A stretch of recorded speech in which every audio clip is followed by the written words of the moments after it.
Here, president of Rarebreed Triggers, and I'm here today to officially report that the fight is over. We won. It hasn't quite sunk in yet, so I'm going to say it again. We won. Yeah. So if I seem a little bit lighter today, with a little less anger in my eyes and a little less stress on my face, it's not because my wife has me on an amazing skincare regimen. It's because we did it. We beat the ATF. For those of you that have been following this story over the last few years, it sounds like the screenplay of a movie about a corrupt government agency hell-bent on forcing their will upon citizens of our nation through bullying, intimidation, lawfare, and executive overreach. And if I didn't live this story firsthand, I'm not sure I'd believe it myself, but I can assure you, my team and I have been through hell. But with that said, it's over. I'm talking about the years-long legal war between me and my team at Rarebreed Triggers, the National Association for Gun Rights, and the federal government over a product that no one else in the country had the guts to bring to market, and then the grit and determination to stand behind no matter the consequences. I'm talking about the Forced Reset Trigger. Now, before I dive into the details, and trust me, you'll want to hear them, I need to say this. If you're not already a member of the National Association for Gun Rights, please join today. We would not be here and almost certainly would not have this victory without them. Dudley and his team stepped in when no one else would. They were willing to roll up their sleeves and get in the trenches right beside me. And now they deserve our thanks and support. All right, so let me take you back to the beginning. In December of 2020, we brought the FRT 15 to market. And at the time of our launch, we had a legal opinion letter from a former ATF special agent who was then a practicing attorney, and another expert opinion letter from a different former ATF special agent, both confirming the device was a legal semi-automatic trigger. We understood the ATF wouldn't like the device, but we also firmly believed in our position that it was legal. So we weren't going to shy away from bringing the technology to market out of fear of the ATF exceeding their authority.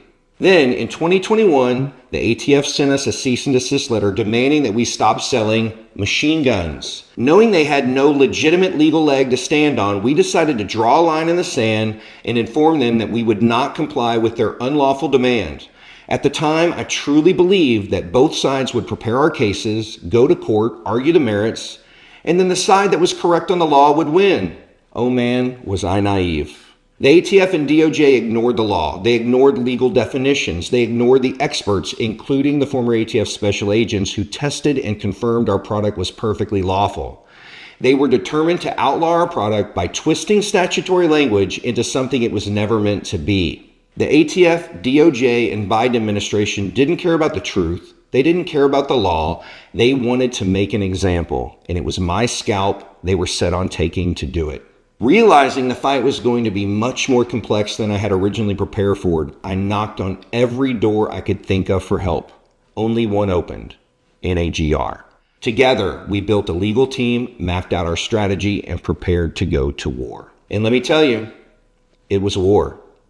We fought one civil action against the U.S. government in federal court in the Middle District of Florida, another civil action against the U.S. government in federal court in the District of North Dakota, the case everyone should be aware of in federal court in the Northern District of Texas that led us to the Fifth Circuit Court of Appeals in New Orleans, a civil forfeiture action in federal court in the District of Utah, and of course, let's not forget the lawsuit the U.S. government brought against me for mail fraud and wire fraud in a New York federal court. Mind you, we never sold one single FRT in New York.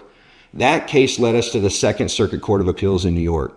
Now, throughout all of this, I've had millions of dollars in inventory seized. I've been pulled out of my vehicle at gunpoint and robbed by a platoon-sized element of fully kitted up ATF agents. I had my accounts closed without any explanation whatsoever at more than a handful of banks. My state senator couldn't even get any answers. I've been audited by the IRS. I've had my FFL put into an administrative limbo. And all of this was done under the Biden administration because I manufactured and sold a trigger the government didn't like. Not because I broke any laws. And keep in mind, at no point during all of this have I ever been charged with a crime. They decided to bring the full force of the government down on me because the ATF decided arbitrarily that my trigger was a machine gun, and I wasn't willing to be bullied or intimidated into giving in to their tyranny. So years have passed. I haven't been able to operate my business. I've had to lay off my team, and I haven't made a single dollar in revenue. I've been buried under litigation, legal fees, and federal threats. And it hasn't been just me.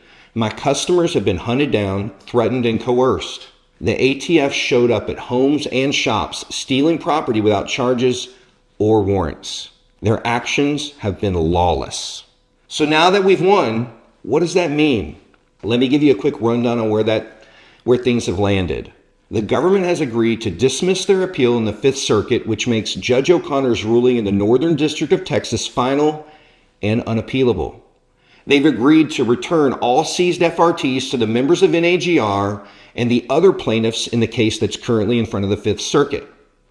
They've agreed to dismiss the government's case against me and Rarebreed Triggers in the federal court in New York. They've agreed to return all the FRTs seized from Rarebreed Triggers. And they've also agreed to adopt Judge O'Connor's legal definition of what constitutes a force reset trigger as we move forward. And last, they've agreed to never again classify or attempt to classify a force reset trigger as a machine gun. So it should absolutely go without saying, but I'm going to say it. This is enormous. We fought the machine. The United States federal government, backed by unlimited resources, lawyers, and bureaucrats, and we won. I think it's fair to say few people ever walk out of that kind of fight, but we did. So what now? First, Rarebreed Triggers will be turning the lights back on. And with that said, FRT production resumes right now. If you're a member of NAGR and had one stolen, you'll get it back. If you already own one and don't live in a hostile state, you can stop hiding it. Now, I also want to acknowledge something really important. This resolution wouldn't have been possible without a change in leadership at the Department of Justice.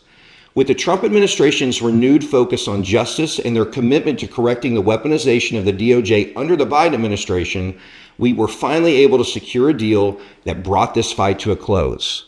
Their willingness to step in and make things right was essential in ending this battle on fair and lawful terms. Now I want to speak from the heart for a moment. I don't think most people truly understand what it takes to stand toe-to-toe with the United States government.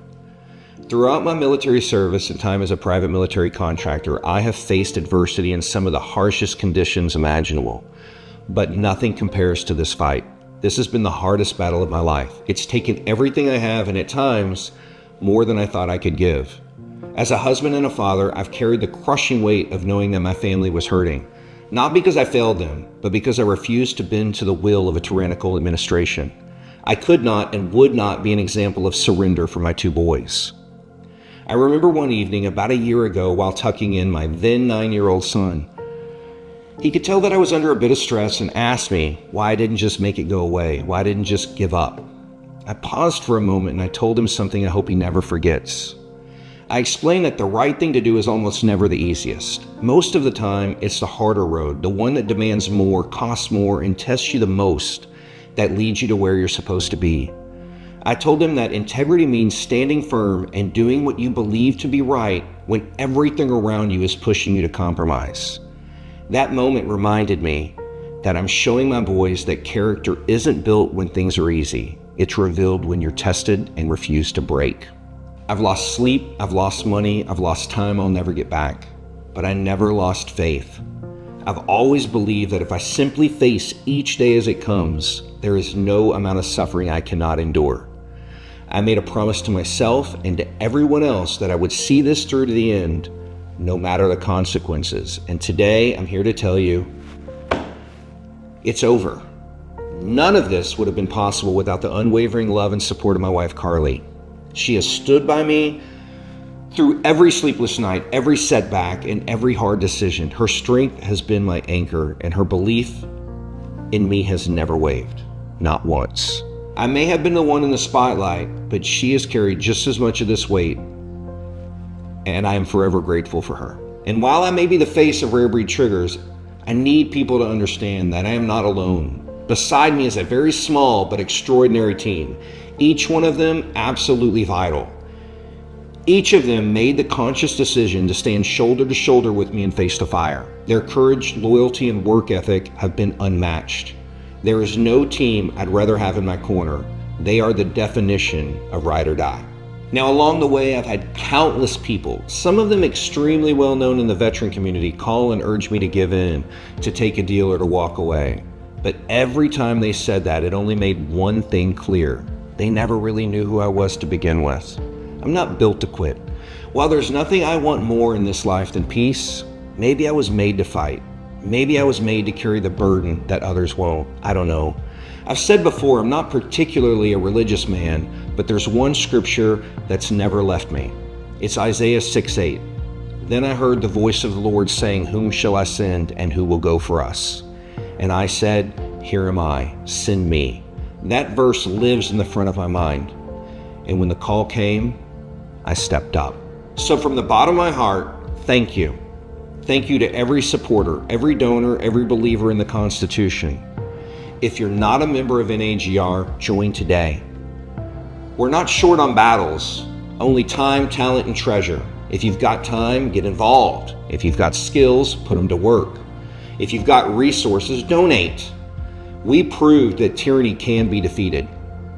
Now let's stay ready for what comes next. Thank you, and God bless.